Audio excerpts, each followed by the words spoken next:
Pregnant सास। जमाना कितना भी बदल जाए, इतना भी नहीं कि बहू घर आए और सास गर्भवती दिख जाए। देखो मीरा, माँ का पूरा ख्याल रखना है, उनसे अब काम नहीं होता है। क्यों, क्या हो गया है? तुम्हारी माँ तो हट्टी कट्टी दिख रही है, पूरी शादी में घोड़ी की तरह नाची है, अब क्यों काम नहीं होता उनसे? वो माँ प्रेग्नेंट है ना, बच्चा होने वाला है, मैं कभी भी भाई बन जाऊंगा इस साल के अंत तक। क्या बोल रहे हो? वो सर पर हाथ रखकर बैठ जाती है। यार पहले क्यों नहीं बताया? कैसा मजाक है ये? झूठ बोल रहे हो ना? हाँ, झूठ बोल रहे हो ना? तभी ससुर की आवाज आती है। बहू पानी गर्म कर दे, तेरी सास को दवाई देनी है। समय पर दवाई ना दी तो परेशानी हो जाएगी। और हाँ, जरा काजू पीस कर दूध में मिलाकर ले आना, तेरी सास खुद से तो अपनी संभाल करेगी नहीं। हे भगवान, ये मैं क्या सुन रही हूँ? ये ससुर जी को क्या हो गया है? मैं क्या सोच कर आई थी? हाय रे, मैं तो किसी को मुंह भी नहीं दिखा पाऊंगी। अब ये रोना धोना बाद में करना, पहले गर्म पानी कर दो, माँ को दवाई देनी होगी। और हाँ, रात को माँ के पैरों में तेल लगा देना। बहू को गुस्सा आ जाता है, वो बड़बड़ करती किचन में जाती है जहाँ उसका ससुर खड़ा होता है। एक बड़ी जिम्मेदारी है हम सबके सरों पर, इस उम्र में माँ बनना खतरे से खाली नहीं होता। हाँ हाँ पता है, तो क्यों बन गई माँ? अरे खतरे से कम नहीं है तो क्या जरूरत थी लल्ला पैदा करने की? कैसी बात कर रही हो बहू? क्या तुम खुश नहीं कि घर में एक नया मेहमान आएगा, छोटे छोटे पैरों से पूरे घर में घूमेगा? पिताजी ये हाथ जोड़े आपके, आप यहाँ से जाओ, ये शायरी बाद में बताना, अभी मैं पानी गर्म करके थर्मस में दे देती हूँ। सारा दिन पिलाते रहो गर्म पानी। और हाँ, ये बच्ची की बात बार बार मुझसे कोई नहीं करेगा। बहू का पारा अब चढ़ा ही रहता था, वो काम तो सारा करती, लेकिन किलस किलस कर। मीरा सारे काम से फुर्सत पाकर बैठी होती है कि माँ का फोन आ जाता है। बेटा बहुत बड़ी जिम्मेदारी है तेरे सर पर, अच्छे से निभाना। ससुराल में हर किसी को खुश रखना वैसे तो मुश्किल है, लेकिन भगवान ही हिम्मत देता है बहू को हर कुछ सहकर सबको खुश रखने की। क्या बड़बड़ किए जा रही हो माँ? जानती भी हो कि यहाँ क्या चल रहा है? मेरी सास, अरे तेरी सास तो देवी है देवी। कितने खुश हो रहे थे सारे तेरी सूरत देख देख कर। पता नहीं जैसे बहू नहीं कोई मन मांगी मुराद मिल गई हो उन लोगों को। अरे बात तो पूरी सुनो। मन मांगी मुराद तो पूरी हुई है।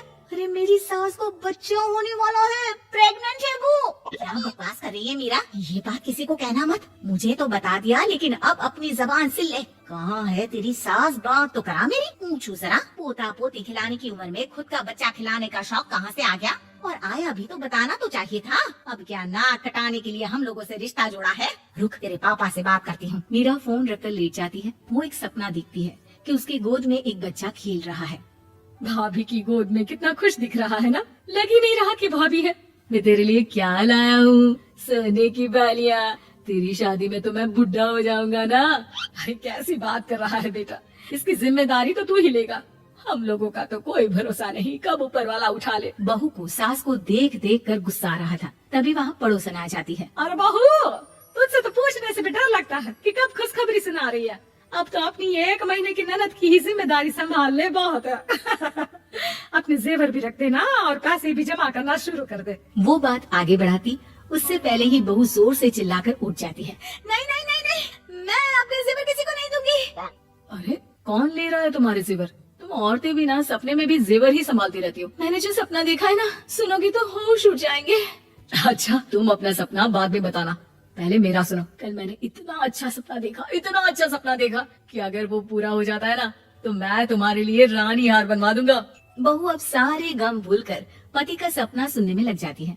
अरे क्या सपना था बताइए ना, बोलिए भी तो क्या सपना है, मैं पूरा कर दूंगी अगर बात रानी हार की है तो। बोलिए बोलिए। मैंने रात को सपना देखा कि माँ को बेटी हुई है और मुझे बहन। सच्ची, इस घर में बेटी हो जाए तो मैं तो झूम ही उठूं। मीरा का मुंह बन जाता है, वो चुप हो जाती है और सपने की बात याद करती है कि बेटी हुई तो उसे ही अपने गहने उसे देने होंगे।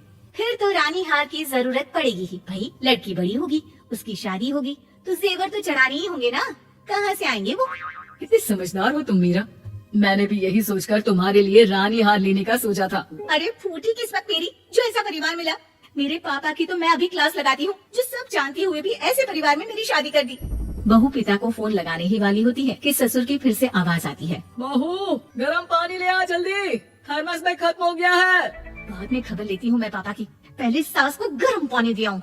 बहू अभी किचन में काम कर ही रही थी कि मीरा के मम्मी पापा आ जाते हैं। वो हाथ में ढेर सारे फल लेकर आते हैं। मीरा के पिता मीरा के ससुर से कहते हैं, लीजिए भाई साहब, ये फल रखिए, बहन जी को खिला दीजिएगा।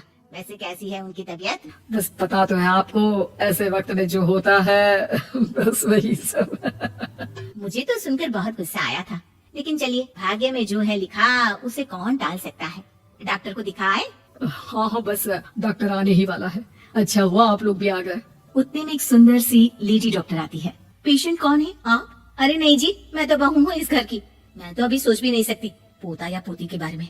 अभी तो मेरी सास ही। अरे चुप हो जाना, देख तो ले, डॉक्टर है ये, किसी के भी सामने गुस्सा फोड़ देती है। डॉक्टर कमरे में जाती है और थोड़ी देर बाद बाहर आ जाती है। पीछे से सास भी निकल आती है।